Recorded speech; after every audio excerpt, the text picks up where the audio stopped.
after ng kidney transplant, hindi na po iinom ng gamot. Yan po ang madalas na sinasabi ng mga ibang tao about sa kidney transplant. Anyway, ako nga pala si John, 14 years kidney transplant. Bago matapos tong taon na to, gusto ko lang pong linawin sa mga nagdadialysis dyan, sa mga gustong magpa-kidney transplant. After po kasi ng kidney transplant, kailangan po nating uminom ng anti-rejection medicine. Ulitin ko po, once na ma-kidney transplant po kayo, may iinumin pa po kayong anti-rejection medicine.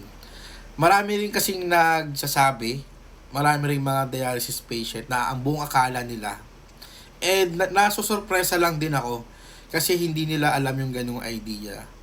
Marami na rin ako na-upload na video kung ano yung buhay ko bilang kidney transplant, kung ano yung mga gamot na iniinom ko, and yet, nakakalungkot lang din na marami pa rin pala yung mga taong hindi nakakaalam na kailangan pa rin uminom ng anti-rejection medicine. Kaya yung mga content ko, yung mga video na mga ina-upload ko, kahit paulit-ulit na, kahit ilang beses ko na sinasagot yung mga tanong, hindi po ako magsasawa na sagutin po yung mga tanong nyo about kidney transplant, about post-kidney transplant. Kasi ayun naman talaga yung purpose ko, di ba? Marami nagsasabi dyan, paulit-ulit na lang, nakakasawa na yung mga sinasabi mo. Siguro para sa'yo, alam mo na yon. Itong video na to, yung mga ina-upload ko, hindi po para sa inyo. Yung video ko is hindi po intended para po sa mga nakakaalam na. Yung video ko po is intended sa mga bago, sa mga walang idea, sa mga takot, yung hindi pa na-accept yung buhay nila as a CKD patient. Kaya ako gumagawa ng mga ganitong video, para po sa kanila. Kung hindi po itong video na to, hindi po para sa inyo, mas mabuti na lang na huwag nyo na pong panoorin o i-share nyo na lang po sa mga kaibigan nyo.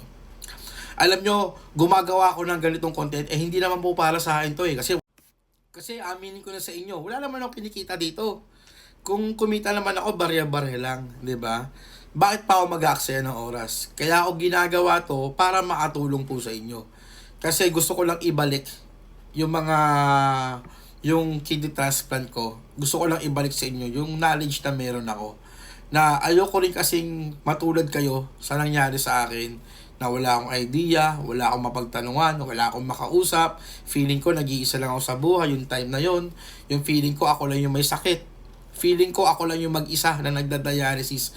Feeling ko ako lang yung merong may chronic kidney disease. Yung mga ganong feeling na ang buong akala ko ako lang.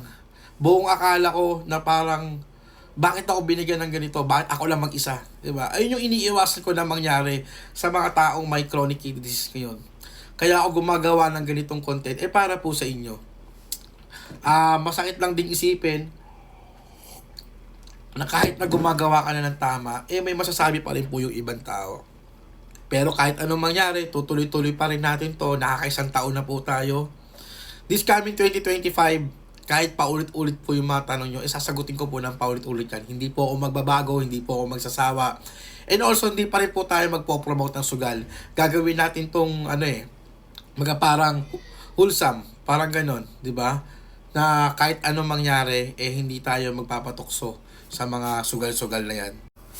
Basta palagi ko sinasabi sa inyo, hanggat nandito po ako, hanggat nakikita nyo pa ako sa video nyo, sa mga cellphone nyo, sa mga laptop nyo, tuloy-tuloy pa rin akong gagawa ng content para po sa inyo. Tayo-tayo lang naman to di ba? Mas maganda nga kung konti lang tayo.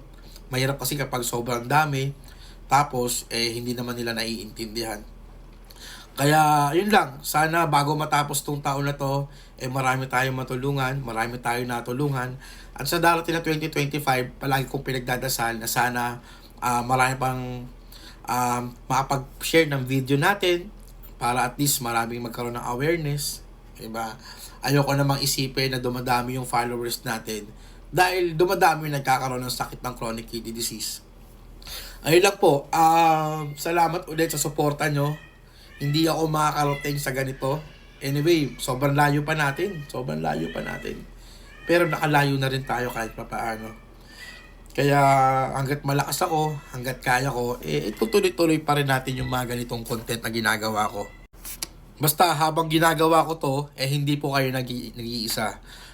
Marami ring taong katulad natin na hanggang sa huli, tayo pa rin nagkakaunawaan. Itong content ko, para sa atin po lahat.